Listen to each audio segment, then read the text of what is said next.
ظالم بادشاه. یو وخت په یو لری سلطنت کې یو ډیر ظالم بادشاه اوسیده. د هغه نوم ظاهر خان وو، خو خلک به یې په پټه ظالم خان بللو. د هغه زړه له رحم نه خالی وو او یوازې د خپل واک او شتمنۍ فکر به یې کاوه. ظاهر خان به هر ورځ له خلکو درانه مالیات اخیستل. که چا مالیه پر وخت نه ورکوله نو سخته سزا به یې ورکوله. بزګران به له لوږې سره مخ وو، خو بیا هم مجبور وو چې د بادشاه خزانې ته غنم وسپاري. په همدې کلی کې یو ځوان هلک اوسیده. نوم یې امین وو.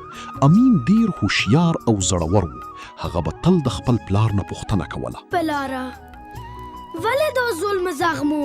زویا دا بادشاه ډیر خطرناک دی. خو امین په زړه کې بل څه درلودل. هغه نه غوښتل چې دا ظلم نور هم دوام وکړي. یوه ورځ بادشاه اعلان وکړ، که چا مالیه ورنه کړه کور به یې وسوځم. People were immersed in fear. امین پریکړه وکړه چې نور چوپ پاتې نشي.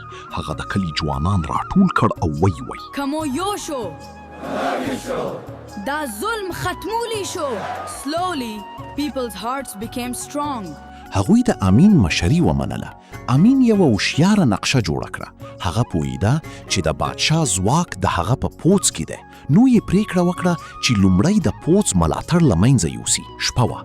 امین او د هغه ملګرو په پټه د پوځ کمپ ته ورغلل. هغوی له عسکرو سره خبرې وکړي او وی تاسو هم زموږ غوندې خلک یاست، ولې د ظالم لپاره کار کوئ؟ ډیرو عسکرو د امین خبرې واورېدې او پوه شول چې دوی هم د ظلم برخه ګرځېدلي دي. ورو ورو هغوی د بادشاه مخالفت پیل کړ. سبا چې بادشاه پوه شو چې پوځ یې کمزوري شوی، ډیر غصه شو. هغه چیغه کړه، زه به ټول کلی له منځه یوسم. خو دا ځل خلک چوپ نه وو. امین او د هغه ملګرو په ماڼۍ پر لور حرکت وکړه. خلکو شعارونه ورکول، بس د ظلم، بس د ویره. د بادشاه ساتونکي ډیر لږ پاتې شوي وو.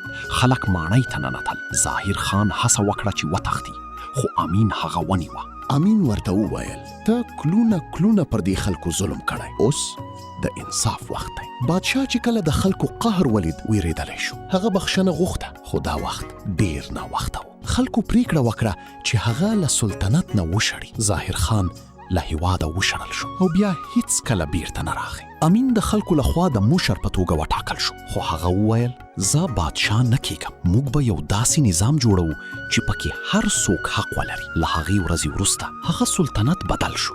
خلک آزاد شول، عدالت ټینګ شو او نور هیڅ ظالم بادشاه پیدا نه شو.